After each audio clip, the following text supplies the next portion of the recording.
Goeiemiddag dames en here en baie welkom by vandag se webinar oor mishandeling en onthullings.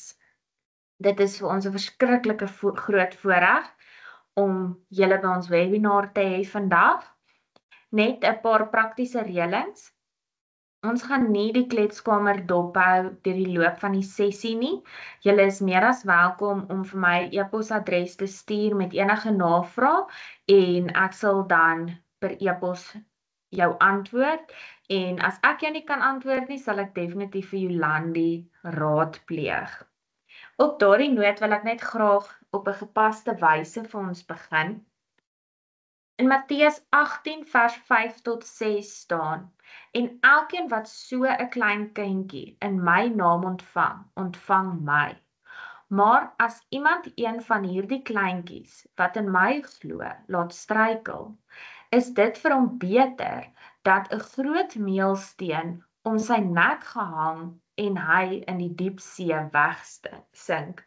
Hierdie versie beklemtoon net vir my die verantwoordelikheid wat ek en jy het wat met God se parels werk en met die Here se kinders werk. En weer eens, omdat jy hier is vandag, bewys net weer wat jou commitment is tot hierdie kinders. Jesaja sê, leer om goed te doen, soek die reg, help die verdrukte, laat die reg geskied aan die weeskind, behartig die saak van die weduwee. En hierdie verse gee net vir my soveel moed om op te staan vir geregtigheid, en dit is hoekom ons hier is vandag, is vir ons kinders, sodat ons hulle beter kan help en ondersteun. En op daardie noot wil ek met die huis in die deur val en Jolandi Singleton aan die woord stel. Jolandi het 'n meestersgraad in maatskaplike werk met die spesialiteit in spelterapie. Sy werk al 16 jaar in die veld van maatskaplike werk en terapie en het al 2 terapiesentrums bestuur. Opleiding en om kapasiteit onder maatskaplike werkers te bou, laat haar hart vinniger klop. Haar doelwit is om meer by skole en kerke betrokke te word, aangesien hierdie 2 sisteme die middelpunt van enige gemeenskap is. Die ouer-kind verhouding lê haar ook baie na in die hart en glo dat as sy dit kan verbeter, ons gesonder kinders in die samelewing sal hê. Vir die mense wat nou net ingeskakel het, baie welkom by die webinar. Ek is Marijke Bellington en ek gee nou al die mag oor aan Jolandi Singleton. Goeiemiddag aan elkeen. Ek moet sê ek voel baie geëerd om met ons land se superheroes vandag te kan praat. Ek moet sê, ek het 'n broer wat ook in die onderwys is, en as ek terugdink aan die gesprekke wat ek en hy al in die verlede gehad het, ook bietjie bekgevegte waar ons so bietjie appelswaarde gekry het oor maar wat is nou reg en wat is nou nie reg nie, dan het ek net weer eens besef in my gesprekke met my broer dat jy weet, julle word met soveel goeders gebombardeer. As ek net dink aan die administratiewe goeders wat julle moet doen deesdae en daai tipe van veel uitsende werk wat julle moet doen, om elke dag met ander mense se kinders te sit, elke dag vir 8 ure, 9 ure lank, is nie 'n eenvoudige saak nie. So ek wil vandag vir julle sê dat as ek nou 'n hoed opgehaal het, het ek hom nou vir julle elkeen afgehaal, en dat ek elkeen van julle regtig salueer vir 'n ongelooflike onbaatsigtige werk. En as ek ook dink dat julle ook vrek min geld kry in my mening, dan dink ek dit is engele wat die Here direk eintlik hierso op ons aarde laat neerdaal het. So van my kant af as maatskaplike werker, baie dankie vir julle en vir wat julle ook vir die kinders elke liewe dag beteken en dat julle hand opsteek en sê maar ons wil graag bydra tot 'n beter kind, 'n beter groot mens eendag en al daai goed. So ja, van my kant af ook baie dankie vir dit. Ek is baie opgewonde oor vandag en om 'n reis met julle te kan stap, moontlik in die toekoms, in terme van opleiding verder. Ek wil vandag so net so half 'n inleidende gesprek amper half met julle hê oor mishandeling en wanneer 'n kind nou 'n onthulling maak rondom die moontlikheid van fisiese en of seksuele mishandeling. Nou ek besef ook in dieselfde asem en dis ook nou uit my gesprekke met my broer is dat onderwyser word nie van die staanspoor af opgelei oor hoe om hierdie tipe van goed te hanteer nie en tog kry hulle so verskriklik baie daarmee te doen. As ek nou ook in ag neem dat julle so lank by die kinders elke dag is en kinders baie keer 'n vertroue in julle ontwikkel omdat daai vertroue nie altyd daar by die huis is nie en hulle dalk iets in jou as onderwyser raak sien wat met hulle soort van resoneer en hulle dan voel maar hulle wil graag bietjie oopmaak teenoor julle. So ja, ek hoop dat vandag vir julle dat julle nie sal ontstel nie. Dis nie my bedoeling nie. Ek praat maklik oor die onderwerp, so dis nie vir my moeilik nie, maar ek weet dit is nie noodwendig altyd lekker vir onderwysers om hierdie goeters te hoor nie. So ek wil graag vir julle ook vra om julle harte oop te maak en regtig te probeer ontvang wat ek vandag sê. En ek weet ook in dieselfde asem dat die goed ook nie eenvoudig is nie. Julle sit al klaar met so baie goed opgeskeep. Maar ja, ons kan eintlik op die einde van die dag net ons bes te doen en soos Marijke ook nou mooi gesê het in haar opening dat op die einde van die dag is dit God se kinders en is dit op die einde van die dag ons doen dit vir hom op die einde van die dag. So okay, ek gaan gou dan my skyfies deel.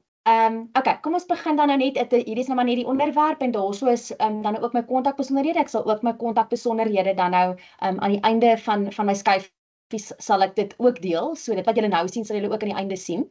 En dan sal ek ook vir julle sê wat, soos ek sê, hierdie is nou eintlik meer 'n inleidende voorlegging wil ek amper sê, of 'n opleiding, en wil ek graag dan nou aan die einde sal ek net vir julle ook sê, is in die groter opleiding. Uiteraard kan 'n mens nou met hierdie vreeslike kwessie waar ons nou vandag gaan praat en hierdie stywe onderwerp, is dit baie moeilik om alles in 'n uur in te sit. So ek gaan my bes te probeer en maar ek sal aan die einde ook vir julle sê wat is daar wanneer ek dan addisioneel en ekstra opleiding vir jou as skool of wat ook al kom gee. Wat is daar alles ook nog wat by die pakkie gevoeg kan word. Okay. So ek gaan sommer net so vinnig wegspring en net ek probeer net kyk hoe ek nou kan skip hierso.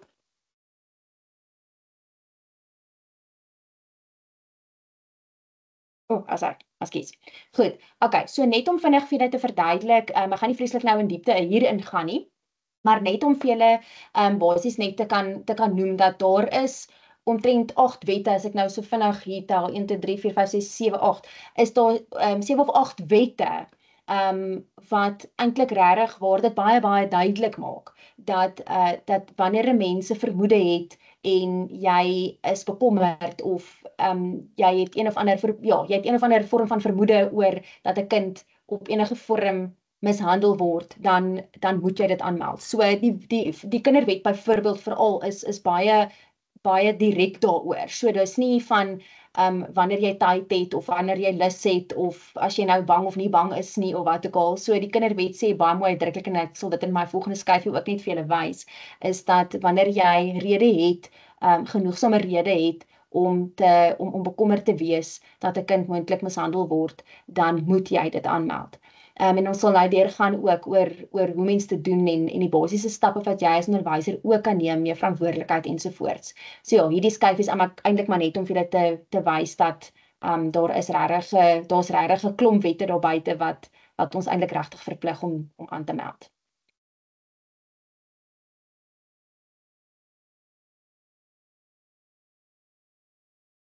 En dat ek so 'n bietjie sukkel met die skyfies aan te beweeg. Okay, dis goed. So hierso is die deeltjie in artikel 110 van die Kinderwet, soos wat die Kinderwet nou ook is, hy verander nou voortdurend, wat eintlik baie goeie ding is, want ek dink soos wat daar goeters gebeur in ons samelewing, in ons land, besef die ouens dat hulle moet die wet nou maar aanpas en sekere goeters maar verander sodat daar meer duidelikheid is vir professionele mense oor hoe om met hierdie goeters te werk. So hierso sê dit baie duidelik dat enige, so daar's nou 'n klomp, julle sal nou sien, daar's 'n hele lysie van professionele persone wat dan natuurlik in aanraking kom met 'n kind. So daarso is ek kan dan nou, as julle dan nou mooi daar gaan kyk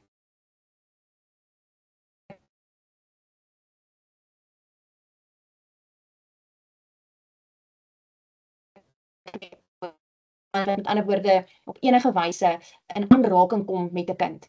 En wie rede tot kommer het. As jy met ander woorde redelike gronde het, en dit is wat ek daarso so in bold ook gesit het, as jy redelike gronde het vir jou vermoede. Jy hoef dit nie eers te kan bewys nie. Onthou, ek en jy is nie daar om te besluit of iemand skuldig is of nie skuldig is nie.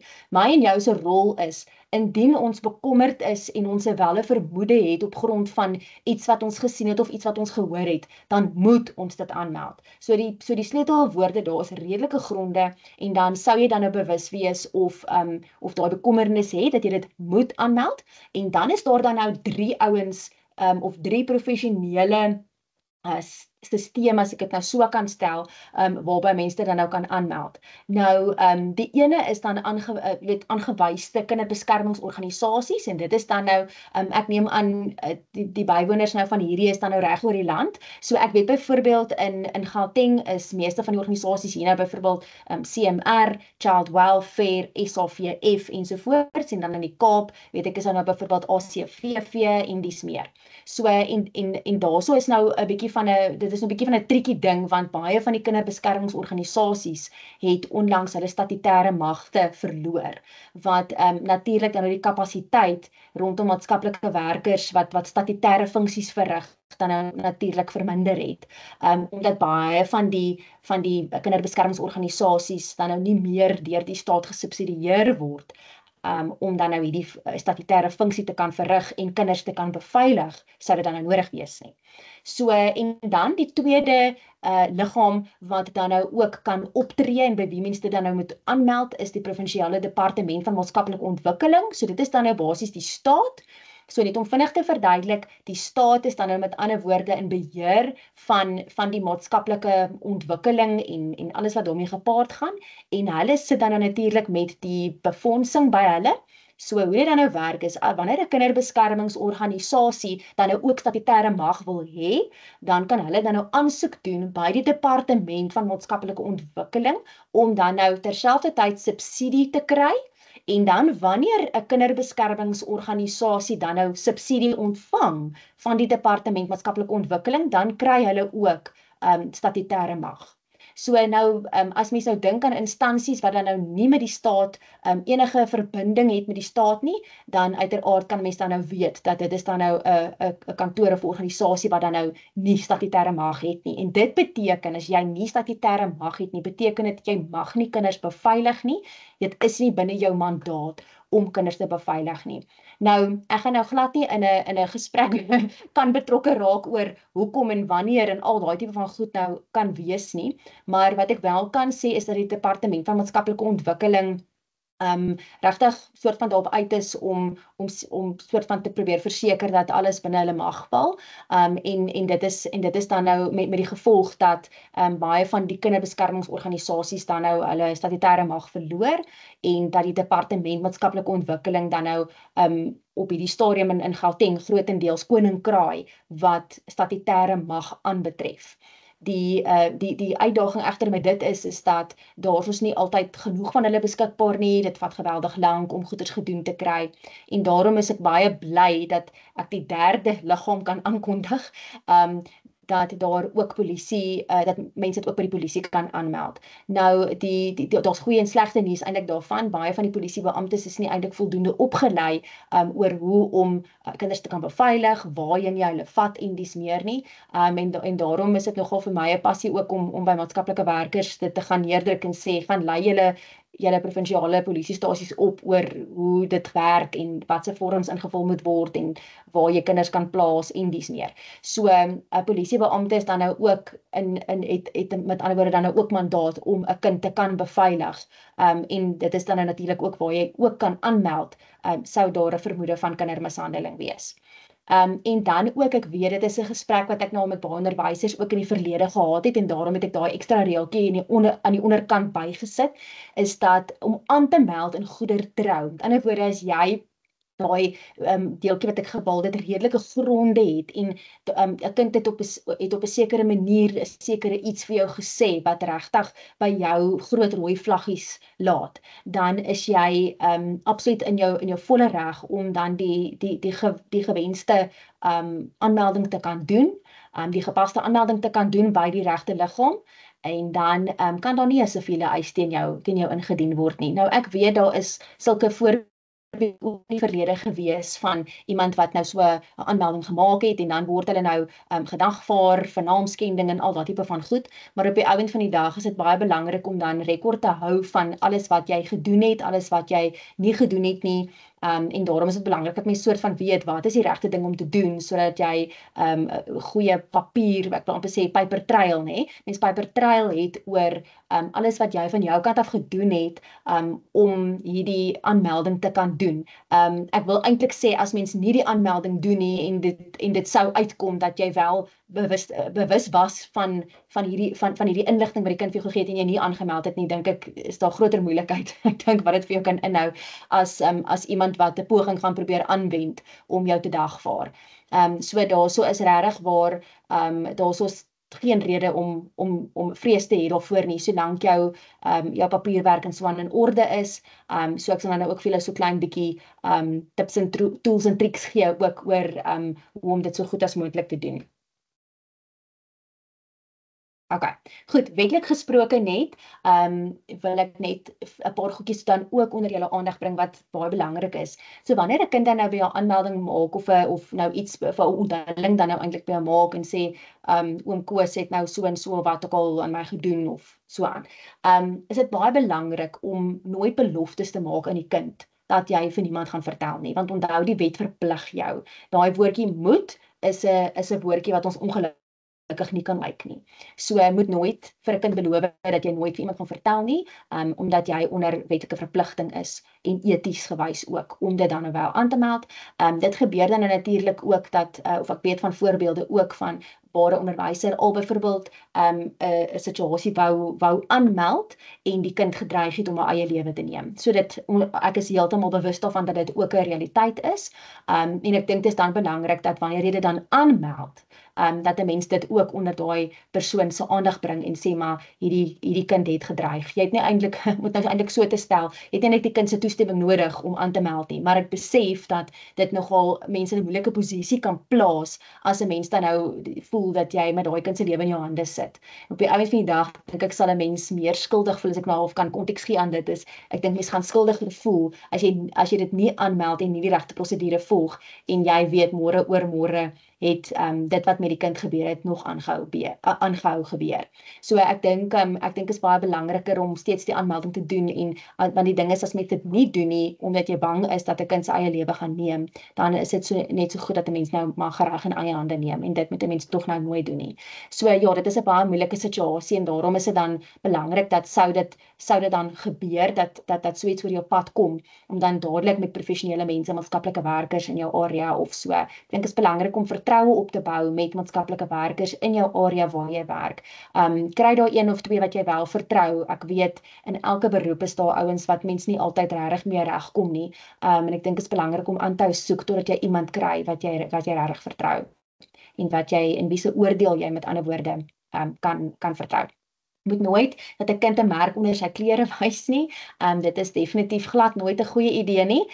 So indien die kind probeer, maak altyd seker dat daar ten minste as daar 'n getuie kan ten minste net by wees, sou jy dan nou met die kind gesels.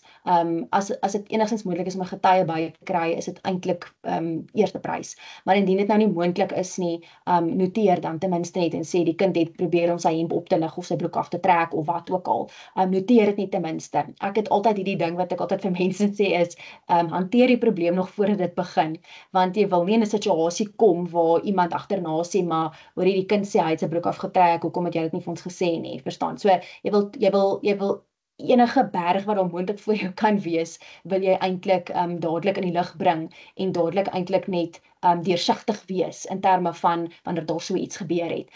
Want dit kan ook nou natuurlik, dit het ook nou al natuurlik gebeur dat wanneer 'n kind dan nou verder gaan met hierdie wetlike proses en die kind word nou deur 'n forensiese assessering gesit en al daai goed, dan word dan nou byvoorbeeld vrae gevra soos maar wie het nou al jou privaatdele gesien en dan kan jy as onderwyser se naam nou genoem word want hy het nou sy broek voor jou afgetrek. So dan moet 'n mens net as daar ten minste 'n nota van jou kant af is om te sê maar dit is wat gebeur het, kan dit daarom ten minste in konteks geplaas word oor dit is die omstandighede waarbinne dit gebeur het. Dit was nie 'n geval van ek as onderwyser wat vir die kind gesê het trek jou broek af en nou wil ek gou sien of wat ook al nie. So hou altyd alles genoteer oor wat gebeur sodat daar altyd deursigtigheid van jou kant af is en dit gaan jou obviously baie meer geloofwaardig ook dit lyk. En dan moet nooit aanmoedig dat 'n kind iets wys, soos byvoorbeeld sy privaathede nie. So as 'n kind nou byvoorbeeld sê, nee, oom Koos het nou, ekskuus as daar nou oom Koos hier in hierdie in hierdie opleiding is, dit is maar nou net 'n algemene naam wat ek maar gebruik. So as oom Koos nou byvoorbeeld nou, as die kind nou sê oom Koos het nou daar en dat gevat of daar dit en dat ingedruk of wat ook al, moet glad nie jouself in die posisie plaas en sê okay, wys my gou want jy wil nou bewyse bymekaar maak nie. Die bewyse is ongelukkig nie vir jou om bymekaar te maak nie en ek dink nie dit is in elk geval 'n goeie idee om self 'n opsomming te probeer maak van wat dan nou in die kind se privaatdeel aangaan nie. Dit is definitief natuurlik dan nou 'n dokter se werk om daai evaluasie of daai ondersoek dan te kan doen. En dan moet nooit foto's van enige merke of enige iets doen by die kind wat naby enigstens by sy privaatdele of naby sy privaatdele is nie. Dis glad nie 'n goeie idee nie. Jy wil nooit hê daai swart moet oor jou kop hang van die moontlikheid van kinderpornografie nie. Dis 'n baie moeilike ding om te bewys. So sou daar sulke tipe foto's op jou foon wees. So net so 'n side note ook vir elkeen.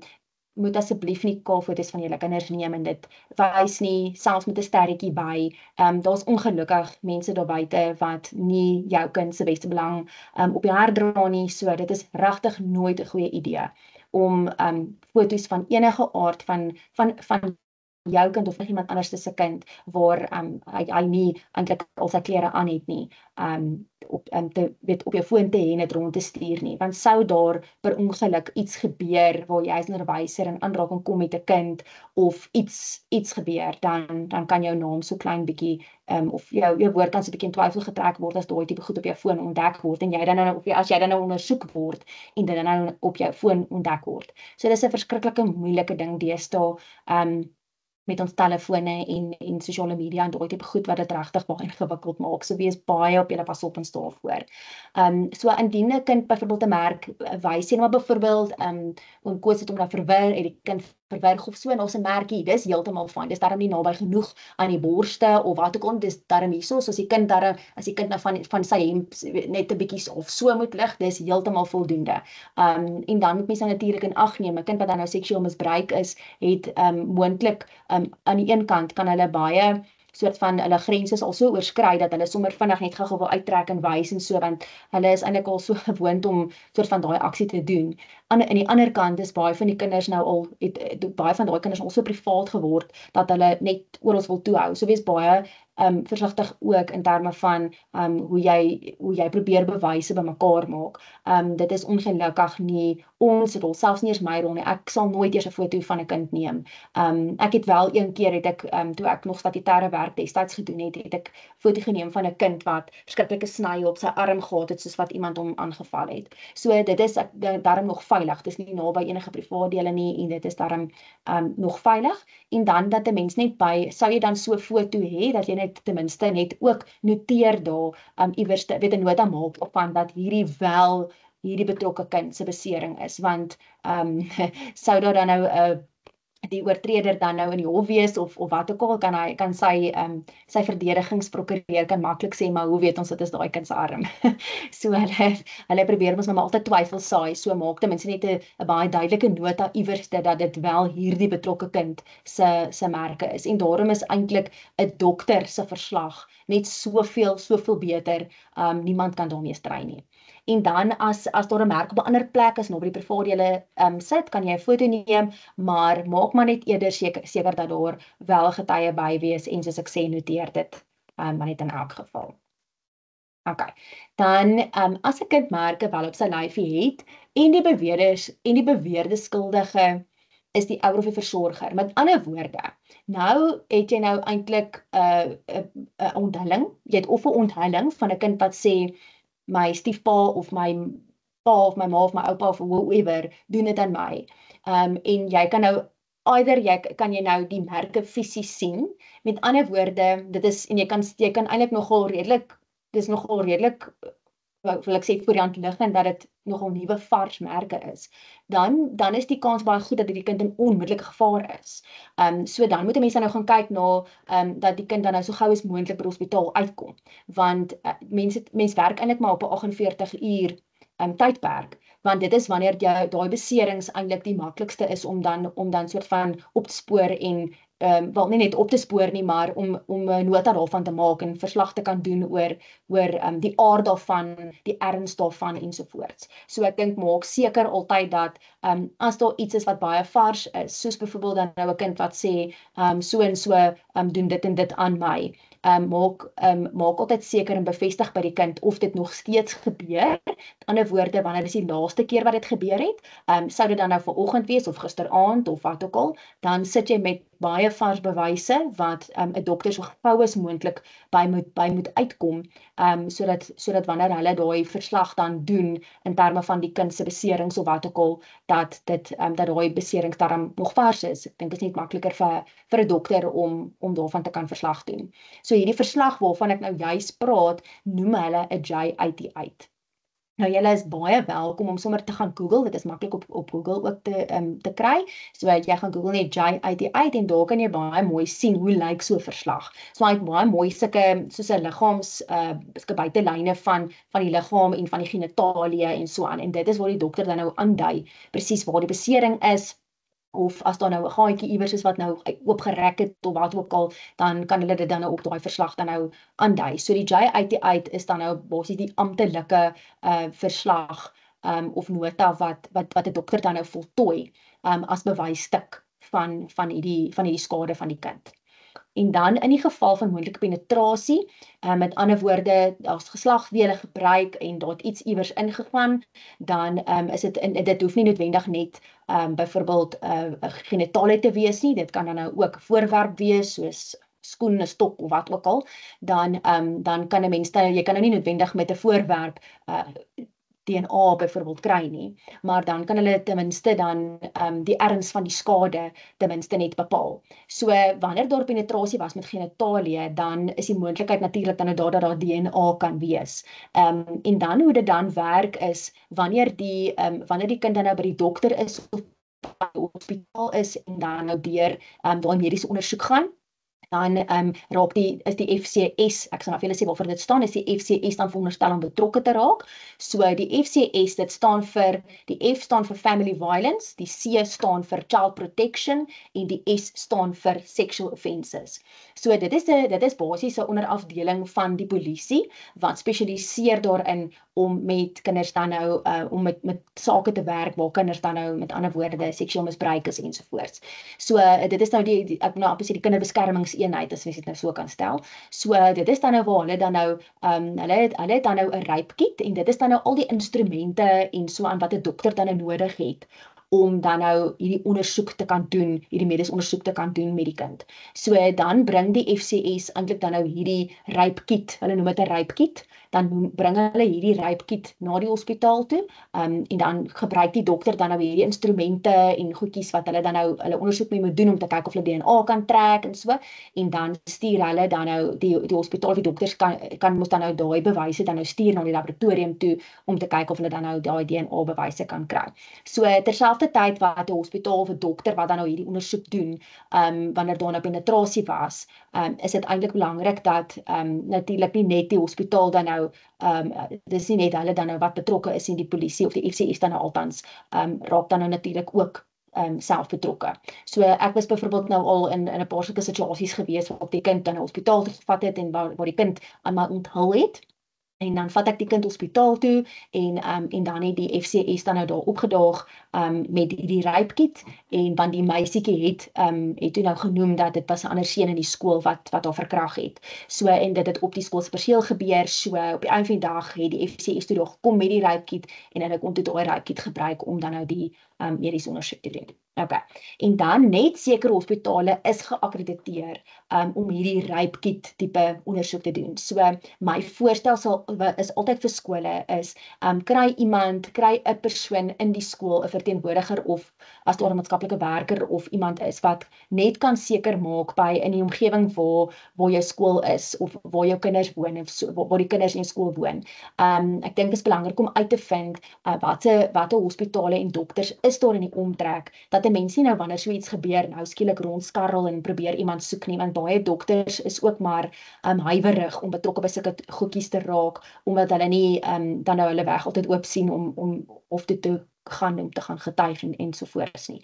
So dis belangrik om uit te vind wie is geakkrediteer. Ek het ook al 'n dogtertjie gehad by 'n spesifieke hospitaal en die meisietjie het shame, die arme dogtertjie het al reg gelê klere uitgetrek, reg gelê vir haar mediese ondersoek en toe kom die een suster daaraan en sê nee, hulle is eintlik nou nog nie heeltemal geakkrediteer nie en so en dit kan nou ek meen so 'n situasie kan dan nou uiteraard heeltemal vermy word as 'n mens dit nou vooraf weet. So probeer dan maar iemand kry wat daai goedjies vir julle kan uitvind. Terloops, ek het 'n baie goeie ding gehoor eintlik nou baie onlangs dat ons die Netcare groep hospitale het nou nogal redelik onlangs het hulle sexual assault sentrums oopgemaak. Nou ek weet ook vir 'n feit dat nie al die Netcare hospitale het so 'n sexual assault sentrum nie. So nou as mens gaan kyk op hulle webtuiste, mens gaan Google dalk Netcare sexual assault center, dan kan jy gaan kyk of daar so sentrum in jou onmiddellike omgewing van jou provinsie of wat ook al is, dat mens net half kan weet wat is daar tot jou beskikking, wat se hulpbronne is daar vir julle sou julle dit nodig hê. En dan ook die ander goeie nuus daarvan is dat dit 'n gratis diens is, so jy het nie nodig om 'n mediese fonds of iets te hê nie. En dan natuurlik is dit baie belangrik ook om te weet en te verstaan dat hierdie ouens dan nou uiteraard geakkrediteer is om hierdie spesifieke ondersoeke te kan doen en hulle dan nou kan regstaan sou daar dan nou so 'n krisis wees. Goed, wat is dan nou jou rol en verantwoordelikheid as onderwyser? So, indien 'n kind by jou onthul, die eerste stap daarso is vra die basiese 4 W-vrae. So ons sal by die volgende skyfies sal ons daarby uitkom. Die 4 W-vrae, dit is nogal 'n lekker manier om te gebruik vir wanneer 'n kind nou onthulling aan jou maak en vir jou sê dit en dat gebeur en so, dan is daar so 'n paar vragies wat jy wel kan vra, net om so half die aanvanklike inligting by die kind te kry. En ek sal nou ook vir julle noem oor hoekom dit so belangrik is om nie altyd die kind weg te wys nie. Ek sal nou daarby kom. En dan weer eens wil ek net ook weer benadruk, hou altyd skriftelike rekord van alles, datum, tyd en woord vir woord inligting. As jy die kind kan quote nog selfs beter, maar geen video-opnames, audio-opnames of daai tipe goeders nie. Dit sal in elk geval nie staan in die hof nie. Daar is maar 'n spesifieke toestemming wat gegee moet word vir dit.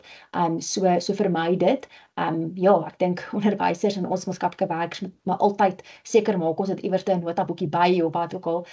Of as jy ten minste getuie kan by hê wat saam met jou kan wees, dan is daar ten minste 2 mense wat kan onthou wat gesê is. So of 'n getuie of net regtig baie volledige skriftelike notas neem van datum, tyd en dit wat die kind woord vir woord sê.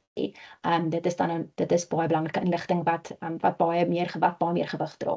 En dan indien die misbruik steeds gebeur, met ander woorde, as jy nou in jou gesprek met die kind agterkom dat in terme van die aard van die beserings of so as dit nou fisiese mishandeling is en jy kan sien dit is nogals bietjie rouerige, baie onlangse tipe skade, dan kan 'n mens dan nou weet dat is of mens kan nou natuurlik vermoed dat dit nou redelike onlangse beserings is en dan is die kind moontlik in onmiddellike gevaar. So dan moet 'n mens dan nou so gou as moontlik die kind by hospitaal, distrikgeneesheer of jou sexual assault sentrums of wat ook al uitkry, sodat daai bewyse so vinnig as moontlik opgeneem kan word en daai bewysstukke dan nou ingedien kan word by die polisie. En dan, ek weet dat baie van die skole is bewus van die Forum 22. As julle nie daarvan bewus is nie, kan julle dan nou ook, ek dink net per e-pos net so vir ons vra, maar dit is ook vrylik wel, ek dink dit is op hierdie stadium vrylik op die internet ook beskikbaar, op Google beskikbaar, maar as julle dit nie in die hande kan kry nie, dan kan julle ook laat weet, dan kan ek ook seker maak dat julle wel dit kry. So dis 'n Forum 22 en hierdie Forum 22 is eintlik maar 'n soort van 'n template wat die Departement van Maatskaplike Ontwikkeling bymekaar gestel het. Wat dan nou 'n vorm is wat dan nou ingevul moet word deur byvoorbeeld 'n onderwyser of 'n maatskaplike werker, dat indien 'n kind dan nou enige vorm van mishandeling of misbruik of wat ook al by jou aanmeld, dan vul jy daardie vorm in en stuur dit dan aan die Departement van Maatskaplike Ontwikkeling, sodat hulle dan nou kan rekord neem van hierdie tipe van goed.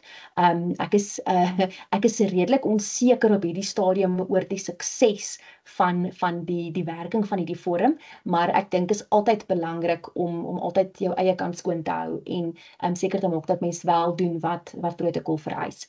En dan rapporteer dit dan nou ek is redelik seker dat meeste of daar hopelik al die skole wat ek nou mee gesels, daarom ook daai protokol het van as daar so 'n tipe iets gebeur dat jy dit by jou departementshoof of die graadhoof of wat ook al dit dan nou aanmeld, en dan natuurlik ook om dit dan nou aan te meld by die kind se naaste kinderbeskermingsorganisasie of dan nou Departement Maatskaplike Ontwikkeling as dit dan nou in daai area is, en dan nou ook die Suid-Afrikaanse Polisie Diens.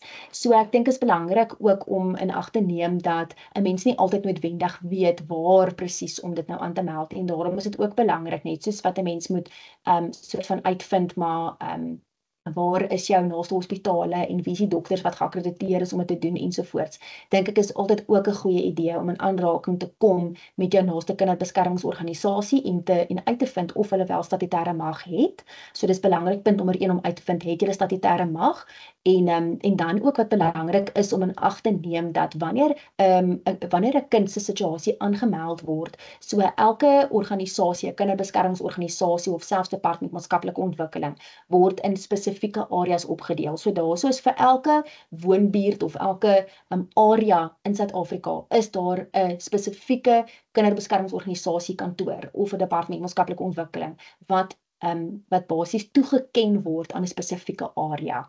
En dis hoekom ek weet daar's nogal so groot irritasie daar buite oor baie keer word mense dan nou soort van weggewys of verwys na 'n ander kantoor toe, en dit gaan absoluut daaroor dat dat die areas word nou maar so ingedeel sodat een maatskaplike kantoor nie met 1000 areas hoef te deel nie. So dit gaan eintlik maar daaroor, en om seker te maak dat daar darm 'n bietjie van grense is in terme van wie waar optree. So ja, ek dink is belangrik om soort van 'n hulpbronlys te hê van wie is jou naaste kinderbeskermingsorganisasie, het hulle statutêre mag, en dan ook want wat ook baie belangrik is ook om te weet is dat mense dit eintlik moet aanmeld by die organisasie in die area waar die kind woon. So dat nie jy gaan dit noodwendig aanmeld by die skool of by die organisasie wat die naaste aan die skool is nie. Nou as die kind nou natuurlik in dieselfde area bly of wat ook al, dan is dit goed so. Maar ek dink is goed dalk om bietjie te gaan kyk in julle rekords van die adresse van die kinders en kyk in watse verskillende areas hulle bly, en om kontak te maak met die organisasies wie se kinders in daai spesifieke areas woon. Dan het 'n mens kontak ten minste met al die organisasies van die areas waar die kinders is, en dan is dit ten minste nie 'n onbekende gesig as jy daar kom en 'n aanmelding maak nie. Alright, dan ander ding wat ek net graag ook wil beklemtoon is dat ek dink onderwysers ook het uiteraard 'n hart vir kinders. En dit is baie mooi. Maar ek dink 'n mens moet ook verstaan en besef dat the bucket doesn't stop with you. En dat die volle ondersoek nie 'n verantwoordelikheid is nie. So behou daai grense en betrek professionele persone by dit wanneer 'n kind by jou onthelling maak. Moet nooit probeer om dit alleen te hanteer nie. Dit word nie van julle verwag om dit alleen te hanteer nie. En ek dink dit is belangrik om net ook te sê dat behou daai gesonde grense in terme van jouself, terme van die kind en in terme ook van die kind en sy familie.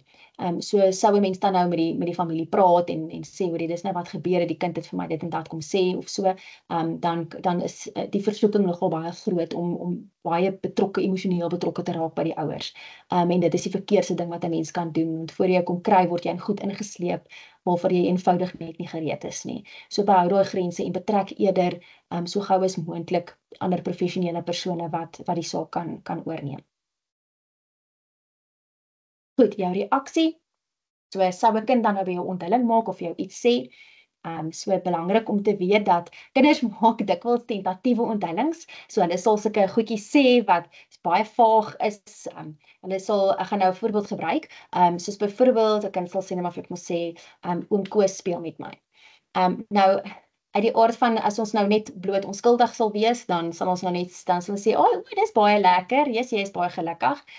Jy weet, maar as mens nou nie eintlik die hint vang nie, dan kan daar nou goedjies verlore raak. So my reël ook altyd is moet nooit aannames maak rondom enigiets wat 'n kind sê nie. Selfs as jy in die klas sien 'n kind teken homself met 'n blommetjie rok met 'n swart agtergrond, moet nooit aanneem die kind is nou met die duiwel besete.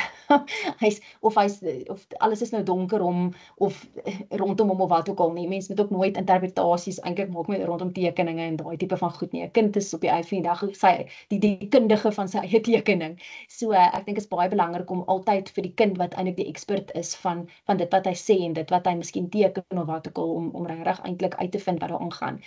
Ek het al baie onderwysers gehad wat byvoorbeeld bekommerd geraak het oor 'n kind wat miskien 'n geweer teken en dan bekommerd is kind dan 'n gewapende roof gewees. En ek verstaan dit heeltemal want mens weet nie, jy weet nie, is hierdie kind in gevaar, gebeur daar iets of wat ook al. En dan is dit eintlik maar net 'n baie goeie idee om te sê, vertel my so 'n bietjie meer van jou prentjie.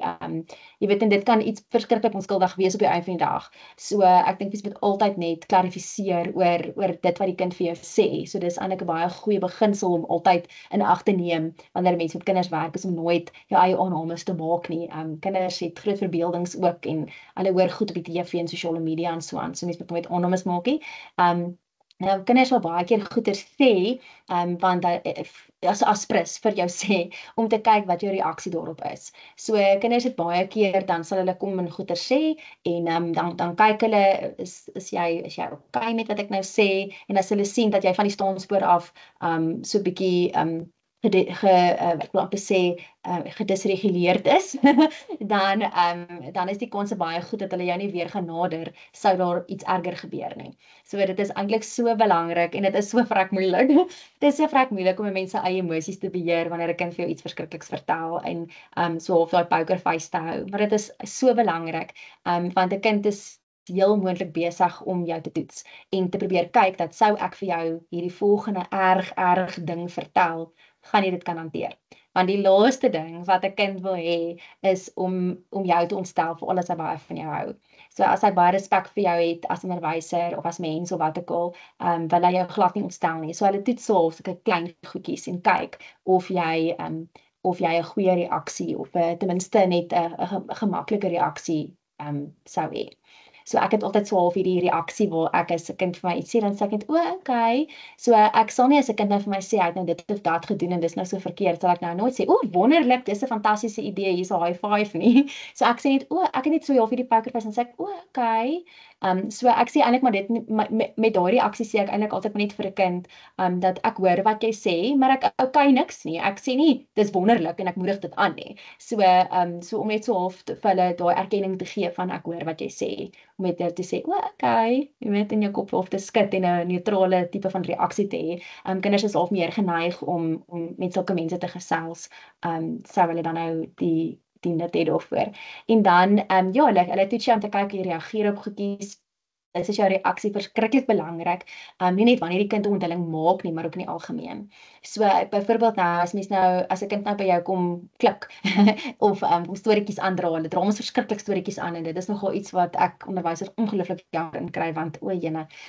So as hulle kom storieetjies aandra, dis vir baie van die kinders is dit absolute manier ook om te kyk hoe jy gaan reageer, as hulle byvoorbeeld sê, nee, so en so boelie my.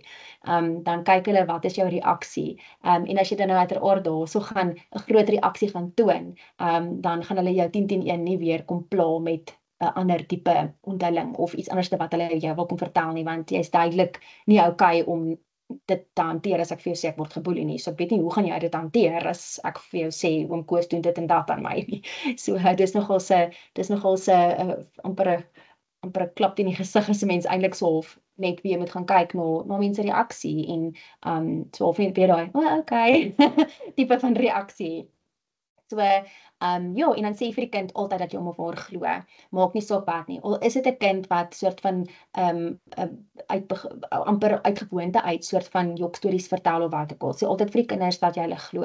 Want dit moedig hulle aan om meer te vertel. En gelukkig dan wanneer 'n kind dan nou eintlik jok en hy meer en meer vertel, op 'n stadium kry hulle self by 'n doodloopstraat waar hulle eintlik nie die storie verder kan uitbrei nie. So dan is dit vir die ouens wat dan nou hierdie kinders assesseer op op 'n professionele plek, is dit dan nou waar hulle kan agterkom, maar is hierdie dan nou eintlik die waarheid. So ja, ek dink dit is belangrik om altyd vir hulle te sê, jy glo hulle en baie dankie dat hulle dit vir jou vertel en dit is ja, dit is reg so, ek hoor wat jy sê en so aan. So omdat dit is nie vir jou nie, al is die kind 'n gewoonte misdadiger wil ek amper sê en hy is bekend daarvoor in die skool dat hy jokstories vertel. Dis dalk nou daai een keer wat hy nou nie 'n jokstorie vertel nie. So sê altyd vir hulle dat jy hulle glo, want onthou dit is nie vir jou om te besluit of hierdie kind die waarheid praat of nie. En dan, kinders is geweldig fyn op liggaamstaal. Gebruik altyd die voorbeeld. Kinders is baie skerp in terme van atmosfeer.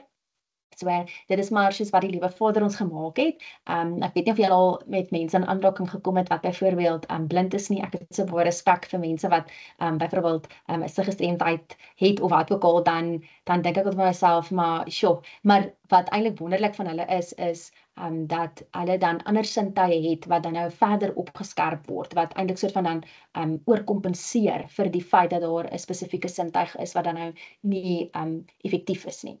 So jy sal byvoorbeeld kry dat mense wat dan nou nie mooi kan sien nie, se gehoor baie goed is. So en dit is hierdie liewe Vader ons kinders ook gemaak het, omdat hulle nie die beste kommunikeerders is nie.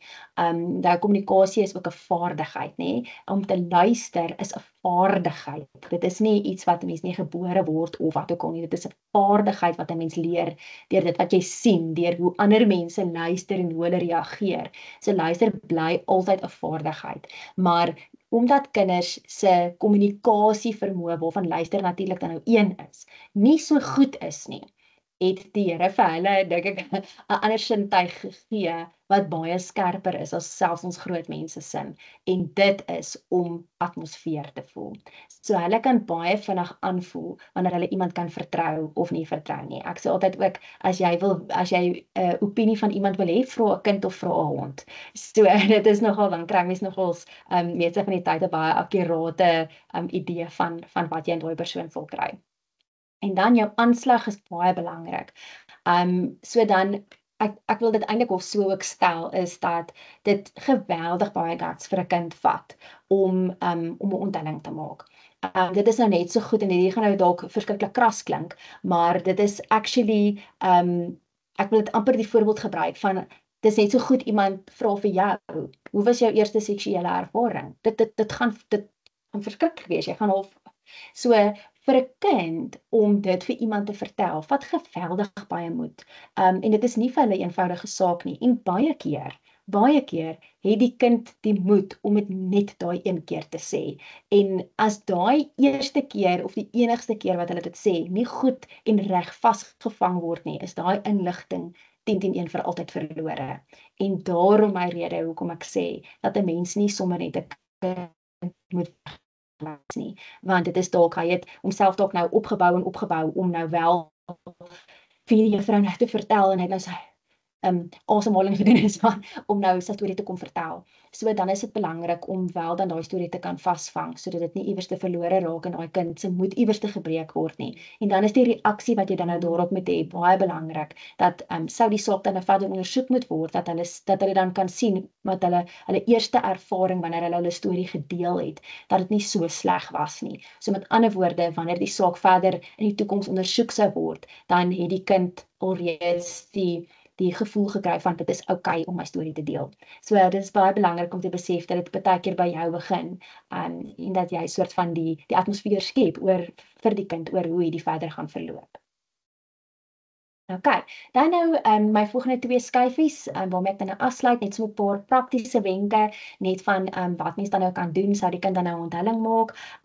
Ja, wees altyd wakker op daai tentatiewe en vra inligting soos om Koos speel met my, of wat ook al. Dit kan nou baie vrolik klink, maar dit kan dan natuurlik ook dan nou die kind se manier wees om dan nou bossies onthulling te maak. So 'n baie goeie ding daarso is as ek daar in daai bal gesit het, 'n reaksie wat mens kan hê is, vertel my bietjie meer. So as dit soort van, want nou wat ook kan gebeur is, nou kan die kind sê, oom Koos speel met my. En dan as jy dan net 'n vraag gaan vra soos, maar wat speel julle? So dit is eintlik 'n open, jy wil open-ended questions eintlik, oop vra, eintlik vra. So jy wil nie eintlik vra wat soort van geslote is nie. So jy vra nie dan nou net, wat speel julle nie? Want die antwoord kan dalk wees wegkruipertjie. Nou, wegkruipertjie kan 'n interessante speletjie word vir 'n seksuele oortreder. So ek dink dit is belangrik om weer eens nooit aannames te maak nie. En as 'n kind daai tipe inligting gee, sê vertel my 'n bietjie meer. En dan hoe werk dit? Okay, so as jy 'n wegkruiper speel, hoe werk dit? Wie doen wat en waar gebeur wat en so aan. Dat 'n mens so net 'n bietjie meer eksploreer op daai inligting wat die kind gee. En dan natuurlik terwyl die kind dan nou inligting gee, kyk ook na die nie-verbale kommunikasie. En kyk of daar nie dalk ongemak is nie. Kinders se lyfstaal kan nie jok nie. Dit wat uit hulle mond uitkom kan dalk onwaar wees, maar jou liggaam saam met dit kan nie sommer jok nie. Ek wil dan nou wel by sê dat wat dit nou baie triekie maak, en dit is nou eintlik 'n hele gesprek en 'n opleiding vir 'n heeltemal 'n ander dag, maar ek wil dit net graag onder hulle aandag bring, is dat dikwels gebeur dit ook dat kinders baie keer as hulle die storie vertel, lyk dit of dit hulle glad nie pla nie. En baie keer pla dit hulle glad nie. En dit is eintlik, daar sit hulle praat van seksuele hofmakery in Afrikaans. Waar 'n kind oor tyd en vir so lank gegroom is om gewoon te raak en okay te wees met hierdie misbruik. En daarom as daar nou die kind voor jou sit en hy maak dan nou hierdie onthulling, sal dit dalk vir jou lyk asof dit glad nie die kind pla nie. Hy is so gewoond daaraan, dit gebeur so baie. En in elk geval vir baie van die kinders is dit eintlik skokkend genoeg baie lekker, want dis baie keer die enigste vorm van aandag wat hulle baie keer kry. En vir baie van daai kinders is dit wat hulle wys gemaak word, dat dit is ons manier van liefde aan mekaar wys. En onthou, kinders word ook gedreig deur 'n oortreder om te sê dat jy mag vir niemand sê nie, en hierdie is ons geheim en hierdie is ons spesiale tyd saam met mekaar en daai tipe goed. So mens moet nooit ook die hele konsep van grooming ook onderskat nie. Maar ek dink dit is goed om altyd net wakker te wees, sou daar ongemak by die kind wees, dat mens net ook notisie daarvan neem. En dan as inligting steeds onduidelik is, sê nou maar byvoorbeeld die kind maak nou hy sê iets en jy vra, vertel my bietjie meer, maar dit wat die kind sê en sy lyfstaal kom nie so lekker ooreen met mekaar nie, dan is dit belangrik om die kind dan nou eerder te verwys na 'n professionele persoon wat dan nou assessering kan doen. As jy daai gevoel binne jou het van, iets is nie okay, iets voel nie vir my reg nie, hierdie kind se punte gaan agteruit en hy het nou hierdie vir my gesê, maar ek kan nie lekker uit hierdie kind uit of wat ook al nie. Verwys dit eerder na 'n professionele persoon toe. Daar's dalk net daai 1 of 3 of 5 vragies wat die professionele persoon opgelei is om te vra, om hierdie kind te kry om wel dan nou 'n onthulling te kan maak. En dan moets en moenies, so maak altyd volledige notas, soos ek nou ook gesê het, as jy die kind kan quote, soveel beter. Dit is belangrik dat mense soveel as moontlik inligting kan kry, sodat dit dan nou, wanneer die bewyse en so bymekaar gemaak word, as daar dan nou 'n ondersoek is, dan kan daai bewyse dan nou lekker in die saak gewig dra. En dan, wat mense ook kan gebruik, is dan nou soos 'n gemmerbroodmannetjie, sommer net so op die buitelyn van 'n lyfie, wat 'n mens kan doen, en so as die kind dan nou sê, maar ek is hierso, of om Koos doen dit of dat, of wat ook al in my, dan kan jy met die aanduiding van gemmerbroodmannetjie, kan 'n mens dan nou vir die kind vra om op die lyfie van 'n gemmerbroodmannetjie dan nou aan te dui op die kind se lyfie, en dan, so met ander jy maak jy maak eintlik 4 gemmerbroodmannetjies. Jy maak 2 vir die kind, 'n voor en agter een, so 'n voorgedeelte waar die oogies in die mond sit en jou tweede gemmerbroodmannetjie vir die kind doen jy dan so ek maak altyd net so met die hare so aan die agterkant en dan sê ek hierdie is jou agterkant. En dan doen ek rondom die beweerde oortreder doen ek ook 2 gemmerbroodmannetjies, 'n voor en 'n agterkant. En dan vra ek vir die kind, okay, wys gou vir my watter deel van oom Koos het hy gebruik om aan watter deel van jou te vat. En dan kan jy dit nou net so op die tekening nou net aandui. En gebruik die taal, die terminologie wat die taal gebruik. As die kind wat ook al tollie gebruik of wat ook al, dan is dit die term waarby jy gaan wat jy gaan rekordeer. So en dan vra jy maar hoe het hy jou tollie gevat of wat ook al. So hoe het hy of verstaan, so jy gaan dan nou hou by die kind se terminologie. Okay. Dan geen foto's, video's, audio-opnames of enigiets soos dit is ooit 'n goeie idee nie. Mens wil in elk geval nooit met daai inligting in jou besit sit nie. So moet nooit ook dit doen nie. En klarifiseer altyd of jy die kind reg verstaan. So as die kind vir jou sê dit en dat gebeur of so en so doen dit en dat, maak altyd seker en sê hoor hierso, okay, so wat jy nou vir my sê is dit en dat, verstaan juffrou jou reg? Of het jy dalk eintlik eerder iets anders te bedoel. En dan sê jy gee eintlik vir die kind ook 'n geleentheid om sy weergawe te verander. Op die ou van die dag, wanneer hulle kyk na 'n saak en die saak ondersoek word, kyk hulle ook na die gereeldheid van die kind se inligting en of daar regtig soort van 'n patroon van sy inligting is en nie net die een keer wat die kind iets gesê het nie, maar hulle kyk eintlik so of na temas. Okay, en dan ons laaste skyfie, net as 'n kind dan 'n baie duideliker onthulling maak wat by jou kommer wek, probeer so ver moontlike getuie kry, probeer dan nou altyd ook volledige notas weer eens neem, en dan indien die kind weier om voor te gaan, as jy dan nou 'n getuie probeer betrek. As hy weier om voor te gaan, moenie dan nou daarop aandring dat daar getuie by wees nie, maak dan net steeds volledige notas en maak dan ook net 'n nota daarby om te sê dat jy het probeer om 'n getuie by te trek, maar die kind wou eenvoudig nie voortgaan nie. Tensy die getuie daar is nie. So gee ten minste net 'n bewys dat jy het probeer om dit op so 'n wyse ook te doen. Okay, en dan is ons nou hierso by ons 4 W-vragies. So dit is dan nou die 4 vragies wat jy dan nou vir die kind kan vra om dan nou net so half die aanvanklike inligting te kry. So die eerste vraagie daarso is wat. So as die kind nou sê nee, so en so doen dit en dat of wat ook al, dan vra jy wat. Partykeer sal hulle nie noodwendig eers 'n naam sê nie. Hulle sal nie sê oom Koos doen dit of dat nie. Hulle sal net sê dit en dat gebeur met my. En dan kan jy nou sê, vertel vir my bietjie meer, hoe gebeur dit?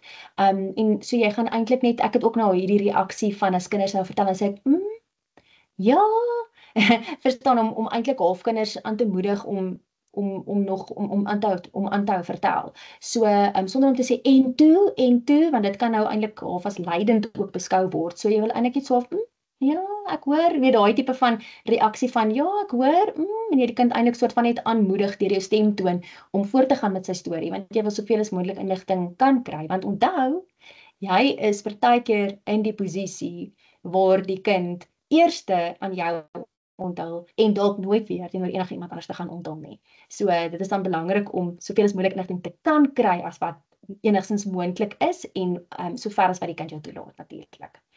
So wat bedoel jy met dit? Hoe bedoel jy? Wat bedoel jy? Ja, so al daai tipe van vragies om net lekker kreatief met dit om te gaan, om uit te pleis oor wat presies gebeur en hoe gebeur dit. En wat gebruik hy as hy, en dit is waar jou gemmerbroodmannetjie inkom. Wat gebruik hy as hy dit en dat doen? So dis 'n lekker manier om lekker inligting te kry. En dan die tweede W-vragie is waar dit gebeur. Kry konteks. Met ander woorde, jy kan nou goeie vra soos gebeur dit binne iewerste of buite waar dit nou in die natuur is, of is dit iewers in 'n kamer? So as jy nou sê dis in so en so 'n huis, okay, waar in die huis? Is dit in 'n kamer, badkamer, kombuis of iets anders dalk? So eindig ook jou vraag as jy wel opsies vir die kind gee. En jy sê, okay, gebeur dit in die kind verstaan nog nie jou vraag nie. En jy sê waar in die huis gebeur dit en die kind verstaan nie jou vraag nie. Kan jy voorstelle maak, maar dan eindig altyd jou voorstelle af met of iets anders. So dit want anders as jy net voorstelle maak, dan kan dit 'n idee gee van jy gee vir die kind net een om te kies. Maar as jy dit afeindig, as jy sê byvoorbeeld, gebeur dit in die kombuis of in die badkamer of iets anders, dan maak jy dit half meer oop en dan kan dit nie gesien word as dat jy leidend is en jy die kind in 'n spesifieke rigting in probeer lei nie. So ja, kry 'n idee van waar gebeur dit, en as hy sê nee, dit gebeur in hierdie kamer, okay, hoe lyk hierdie kamer? Jy weet, nee, daar's 'n bed, daar's 'n tafel, so as jy inkom by die deur, of wat mens ook kan doen is mens kan sê, okay, sê nou maar ek en jy sit in 'n helikopter bo hierdie kamer. Hoe gaan dit van bo af lyk? So dan kan 'n mens net so half 'n idee kry van waar presies gebeur dit en so. Nou baie keer wat ook gebeur is dat kinders baie keer dan nou dat hierdie misbruik of wat ek al oor tyd gebeur. Dit oor 'n lang tyd gebeur. So baie keer kan kinders nie lank terug so goed onthou nie. So dan kan jy stil staan by wanneer was die laaste keer wat dit gebeur het. Want die laaste keer wat dit gebeur het is 10 teen 1 die inligting wat die kind die meeste sal onthou, want dit is die mees onlangste inligting. So dan kan jy stil staan by wanneer was die laaste keer wat dit gebeur het. Jy hoef dan nou nie 'n hele ondersoek te doen oor en die vorige keer en 3 jaar terug en al daai goed nie. Staan dan eerder net stil by die laaste keer. Daai mees onlangse inligting is baie goed om te kry. Dan jou derde W-vraagie is wanneer gebeur dit? So jy wil hier 'n bietjie van 'n tydlyn kry. Met ander woorde, ons weet nou met ons kleintjies het nie eintlik begrip van tyd nie. So daar kan jy byvoorbeeld vragies vra soos is dit op 'n skooldag of is dit soos op die naweek wat ons almal by die huis is, sê net maar as almal wel by die huis is op 'n naweek, is dit nog toe die son geskyn het, is dit nog toe die maan al uitgekom het, is dit voor of na jou tande geborsel het, is dit, verstaan, jy weet net 'n halfe idee kry van wanneer min of meer gebeur dit na skool of voor skool of verstaan daai tipe van idee, net om te bepaal ook of die kind steeds in 'n onmiddellike gevaar is. So die wanneer, as jy dan nou kan agterkom oor wanneer dit gebeur, wanneer was die laaste keer wat dit gebeur het, nee vanoggend. Okay, dan weet jy die kind is in onmiddellike gevaar en dit is wanneer jou liggetjie moet aangaan. Goed, hierdie kind moet so gou as moontlik by 'n dokter uitkom dat ons so gou as moontlik die beste bewyse kan kry. Okay. En dan ons heel laaste vraagie is die wie. So baie keer sal kinders sommer van die begin af sê oom Koos doen dit en dat, maar baie keer sal hulle nie sê wie dit is nie. Nou, ek sal nou kom weer by die wie wat dan nou die beweerde oortreder is, maar dit is ook belangrik om uit te vind wie weet ook. Nie net wie die oortreder is nie, maar wie weet ook hiervan, dit wat jy my nou vertel. Wie weet ook daarvan, nê? Want jy wil probeer agterkom, was daar al ook vir iemand anders dit gesê en hulle het net niks daaraan gedoen nie. So jy as onderwyser hoef nie iets daaraan te doen nie, maar dit is belangrik om te weet vir wanneer jy dit dan nou gaan aanmeld, dat die polisie of wat ek al dan weet, maar daar was actually eerste iemand gewees wat daarvan geweet het en nie iets daaraan gedoen het nie. So dis belangrike inligting. So met ander woorde, wie weet ook daarvan, vir wie jy heel eers vertel, wie was ook naby, of wie is in die omtrek, wanneer oom Koos dit en dat met jou doen. So dat mens net so half kan 'n bietjie van meer bewyse kry van wie is dalk in die omtrek, dalk is tannie so en so of oom so en so is dalk in die omtrek, maar hulle is nie bewus van wat daar gebeur nie, maar hulle kan dalk bevestig en sê, maar o ja, daar was 'n tydjie gewees wat oom Koos en hierdie kind nie hier saam met ons in die sitkamer was nie. So mense kan nou daarso ook dan nou natuurlik bewyse kry. En dan nou, as die kind dan nou van die begin af gesê het, oom Koos het so en so, dit is nou hy, so jy het eintlik al 'n naam, dan is dit heel goed en wel. Maar as jy dan nou nie 'n naam het nie, is dit dan nou die punt waar jy dan nou vra, wie is dit wat dit met jou doen of aan jou doen. Nou, hoekom vra ons hierdie wie vraag hier laaste? Want onthou dis die bedreigendste vraag, want dit is 'n persoon wat kan dreigemente gee en kan soort van intimideer en daai tipe goed. So dit is hoekom met hierdie ander vraag is jou waar en jou wanneer en goed, met binne daai proses is jy besig om 'n bietjie van 'n vertroue by die kind op te bou, sodat hy hierdie mees bedreigende vraag aan jou kan beantwoord wanneer hy nou 'n klare gevoel van jou het. En dan, hoekom vra ons vir wie jy eers te vertel, ook soos ek net nou verduidelik het, is die kind se heel eerste onthulling word deur die reg terloops gesien as die mees autentieke inligting. So die persoon aan wie die kind heel eerste onthulling gemaak het, is die persoon wat die varsste inligting het. En dit is die bewyse wat hulle baie keer op staat maak, is want nou het die kind dit eerste aan hierdie persoon onthul en 3 jaar het verbygegaan. So nou kon inligting nou al so gekontamineer gewees het of hierdie beweerde oortreder het die kind intussen al so gedreig en geïntimideer dat die kind se weergawe van wat gebeur het intussen al so verander.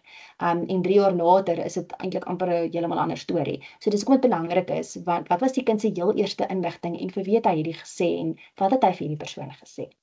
So ja, dit is dan nou dit. Ek gaan net so vir julle net wys dan nou net as ek dan nou met julle as skool of wat ek al gesels oor 'n volle opleiding is hierdie dan die onderwerpe wat ek dan ook aanraak. So julle kan maar regtig gerus nader daarvoor. Ek hou daarvan om saam met onderwysers hierdie goedjies deur te trap en te hoor wat julle by die skole deurgaan en bietjie met julle te konsulteer en te hoor wat is dit wat uitdagings by julle is sodat ek julle kan adviseer. So daar's mites en feite oor mishandeling, verskillende tipes mishandeling, normale seksuele gedrag by kinders. Dis nogal iets wat skole nogal nodig ek dink ek om te weet is wanneer is hierdie seksuele gedrag wat die kind uitoefen, wanneer is dit nou normaal? Soort van dit is soort van okay vir die kind se ouderdom en wanneer is dit nou nie normaal nie? Wanneer moet jy begin bekommerd raak wanneer 'n kind 'n sekere vorm van seksuele gedrag uitoefen? En dan wat is die inligting rondom 'n kind se onthulling of die misbruik wat gewig dra in 'n saak? Wat is daai belangrike goeters wat ons het dit nou so bietjie aangeraak in die tydjie wat ons het. En dan hoe hanteer jy dit met die kind se ouers? Sou daar nou so iets gebeur? Wat sê hanteer jy dit met die ouers? Moet jy met hulle praat? Moet jy nie met hulle praat nie? Daai tipe van goed hanteer ek ook. En dan wat is die proses vir jou en die kind nadat die kind onthul het? So wat gebeur dan met jou? Wat is op die spel vir jou? Wat is jou regte as onderwyser en wat gebeur as jy hof toe ontbied word? Wat gebeur as jy nou gesê word, hoorie, jy was nou die eerste persoon teenoor wie die kind onthul het en jy gaan dan nou uiteraard 'n rol speel in terme van om te gaan getuig by die hof. So wat gaan daar met jou gebeur en hoe lyk dit en hoe werk dit? Jy weet ja, wat is dit wat vir jou wat dit vir jou inhou? En dan ook 'n basiese protokol vir die skool. Sou daar so iets gebeur, wat is 'n protokol wat 'n skool se bestuurspan byvoorbeeld kan volg? So dit is ook byvoorbeeld iets wat ek aanraak. En julle daar is dan nou my laaste skyfie met my kontakbesonderhede op. Ek dink ons kan dalk hou by die reëling dat julle dan navraag na Marijke toe kan rig oor wat ook al julle dan nou nodig het vir julle as skool of as onderwysers. En dan as sy dan nou die vraag dan nou na my toe kan stuur dan daarna, dan kan ons so te werk gaan as julle dan self met my in aanraking wil kom. So ek is self in Pretoria en in Centurion meer spesifiek, maar ek is ook natuurlik aanlyn beskikbaar as daar dan nou as julle graag met my wil konsulteer of so aanlyn is dit ook 'n moontlikheid. So ek sê vir julle baie dankie en ek besef ek het nou baie vinnig gepraat, maar ek waardeer dat julle ingeskakel het en dat julle regtig omgee ook oor hierdie baie sensitiewe saak. Dankie hoor. Jolandi, bitter baie dankie vir jou aanbieding. Dit was ongelooflik insiggewend en ek dink jy gaan nog bitter baie navrae kry na vandag. Ja, ek haal net weer eens my hoed af vir die onderwysers wat met hierdie goed werk. Dames en here, hier is vir jou die QR-kode. Jy kan hom skandeer om jou bywoningssertifikaat te kry. Ek het ook die skakel in die kletskamer gesit. Jy is meer as welkom om die skakel ook te volg. My e-posadres is op die skerm. Jy kan enigtyd vir my 'n e-pos stuur en as jy enige opleiding nodig het van Jolandi se kant af, ons is ook meer as bereid om julle daarmee te help. Julle moet 'n verskriklike lekker middag hê. Jolandi, weer eens baie dankie vir jou aanbieding. Ons waardeer dit. Dankie vir julle ook hoor. Dankie.